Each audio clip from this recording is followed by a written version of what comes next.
Chunki bularning barchasining sababi, bularning barchasining negizi ilmsizlikdan, johillikdan. Johillik faqat zo'ravonlik emas. Johillik deganda ko'pchilik shu zo'ravonlikda urush janjal yo'q. Johillik bu ilmsizlik. Ilm o'rganishga harakat qilmaslik, bitta kitobni olib o'qimaslik, munosabatlarni yaxshilashishga harakat qilmaslik, kibrni sindirmaslik, o'zini o'zgartirmaslik, faqat narigi tarafdan kutish, u menga qilsin, u yaxshi bo'lsin, keyin men yaxshi bo'laman. Bu johillik, turib bitgan johillik. Axir dunyo, o'zgarish bizdan boshlanadi. Turmush o'rtog'ingizdan boshlanmaydi. Siz o'zgarasiz, siz xos va mos bo'lasiz. Ana undan keyin turmush o'rtog'ingiz o'zgarmasa, keyin isyon qiling. Aslida o'zgaradi. Chunki bu Allohning va'dasi. U insonni yoki sizni o'zgartirib qo'yadigan siz emassiz. Allohim bandani harakatini, mehnatini ko'rib, albatta mukofotini beradi. Chunki Alloh hech qachon qarz bo'lishni xohlamaydi. Siz harakat qilsangiz, o'zingizni bosib o'tsangiz, kibringizni sindirsangiz turmush o'rtog'ingizga nisbatan, turmush o'rtog'ingizni boricha qabul qilishni boshlasangiz, o'zingizni isloh qilsangiz, nega sizni turmush o'rtog'ingizni Alloh o'zgartirmasin? U uchun bu ishmi? Deylik, turmush o'rtog'ingiz ichadi, qizlar bilan yuradi, e'tiborsiz, mehrsiz, umuman sizga e'tibor bermaydi deylik. Siz deylik e'tibor berasiz, xizmatni qilasiz, aytganda holatlarda yurasiz, lekin mana bu qalbingizda turmush o'rtog'ingizga nisbatan juda ham katta adovat bor. Yomon ko'rasiz uni.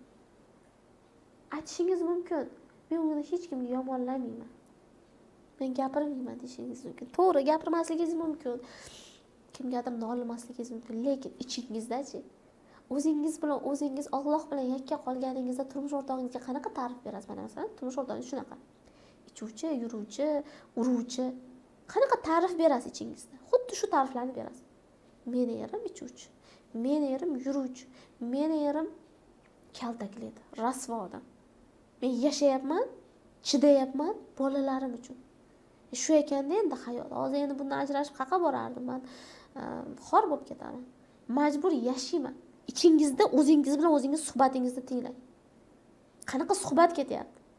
U yerda erga nisbatan birorta yaxshi fikr bormi? Nega o'zi erim ichadi? Nima menda yetishmayaptiki? Nimadirim kamki? Nimadir mendan ola olmayaptiki? Erim boshqa ayollar bilan yuribdi. Men nimani noto'g'ri qildimki? Qayerda men o'zimni isloh qilmadimki? Erim menga e'tiborsiz. Shu savollarni berasizmi o'zingizga? Haqiqiy rivojlanish shunaqa savol beradi. Bu o'zi turgan bitgani shu demaydi. Ya'ni o'ziga o'zgartirishga savollar beradi.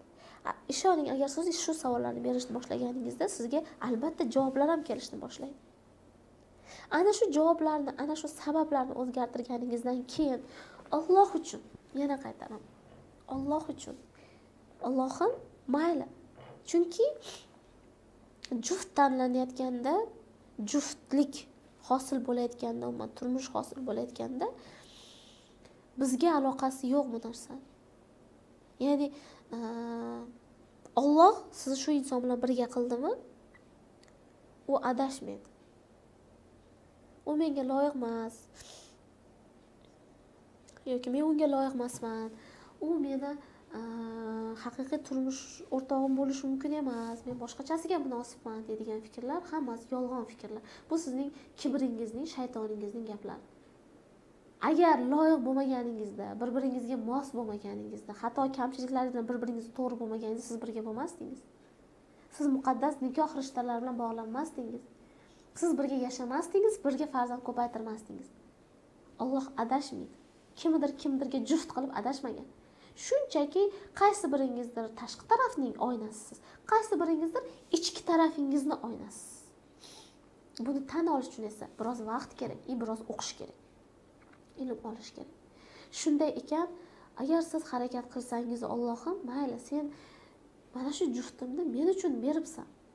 Shuncha milliardlab insonlarning ichidan aynan o'sha insonni menga turmush o'rtoq qilib tanlabsan. Sen adashmaysan. Men roziman. Va sen uchun men bu insonni boricha sevaman. Boricha qadrlayman. Bu gapim nafaqat ayollarga, umuman hammaga tegishli. Boricha e'zozlayman.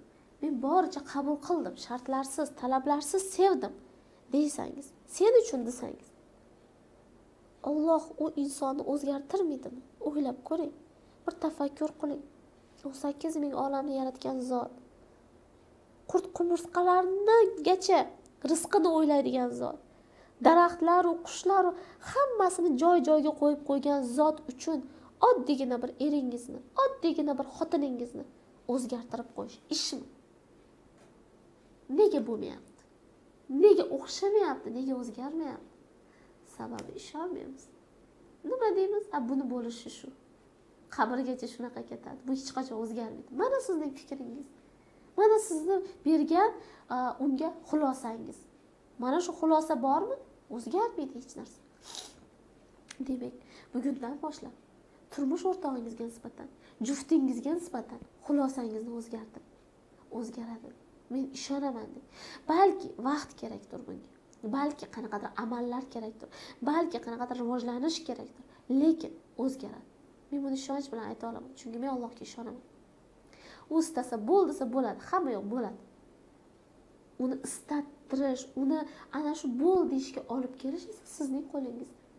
Buni eringizdan, xotiningizdan kutmang. Siz meni eshityapsizmi? Shu ma'lumotlarni siz eshityapsizmi, bekorga emas. Aynan siz o'zgarishingiz kerak. Aynan siz qabul qilishingiz kerak. Aynan siz ishonishingiz kerak.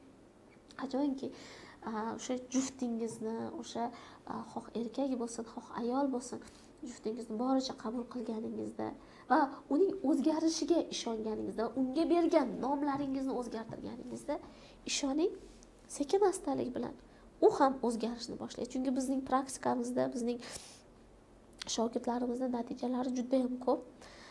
Hattoki nasha chekadigan, xotinini tinimsiz uradigan erkaklar aynan ayol o'zini ustida ishlaganda, ayol ochilganda, ayol o'zini o'zgartirganda butunlay nashani tashlab, ayoliga mashinalar olib berib boshgacha ko'targan holatlarimiz bor. Buni albatta natijalar kanalida ko'rishingiz mumkin.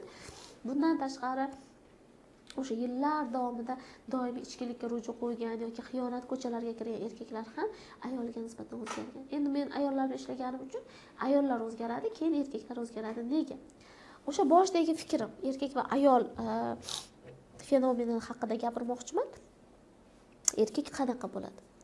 Erkakni tushuna olish uchun uni xarakterini o'rganish kerak. U qanaqa insonligini bilish kerak. Erkak qanaqa odam? Erkak hissiyotsiz odam bo'ladi. Ya'ni ularda aql kuchli.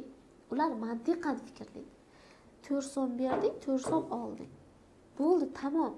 U yerga emotsiya berish, yig'i-sig'i qilish, qanaqadir sevgi, babichkalar uchib yurishi yo'q ularda.